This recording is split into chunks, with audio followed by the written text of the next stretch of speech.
This tweet from President Trump coming just a day after he tweeted that not much headway was being made between congressional leaders and some of the top Democrats, including Nancy Pelosi as well as Chuck Schumer. So certainly more optimistic tone being struck there from President Trump. But of course, very few details really coming about how far each side are willing to compromise. Of course, President Trump, in his latest tweet, stating that there could be room for manoeuvre when it comes to what he's been talking about over the last few days, including at a press conference late last week when he stressed that perhaps his favourability towards moving towards a steel wall rather than a concrete wall. President Trump stating that it's slightly less obtrusive. However, the question remains whether Democrats are willing to budge. Of course, Nancy Pelosi, the House Speaker on the Democrats, has come out and described it over the weekend, a border wall, as an immorality. So very clear message from the Democrats, very little sign publicly that they're willing to make any kind of concessions when it comes to President Trump's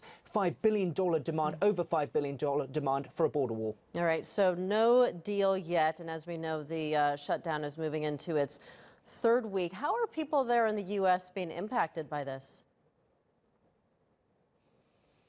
Well, of course, around 800,000 federal workers are impacted. 400,000 people have been furloughed, 400,000 federal employees working without pay. Now, according to S&P, the estimate that the cost to the U.S. economy is around $1.2 billion each week the government is closed. Now, there are more reports coming about just the impact that this government shutdown has had as we enter a third week. Of course, one of the major issues is the impact it's having on the nation's national parks, many of which are battling just to keep their doors open. Now, we've heard in a statement from Daniel Smith, who's the agency's deputy director, who's come out and said they've taken the unprecedented step, the extraordinary step, he said in this statement, that they're using fees used by visitor entrance fees to keep parts of the park funded. Of course, we've heard recent reports over the last few days of toilets and bins overflowing, just the impact that this is having because of the shutdown. So real signs of the impact it's having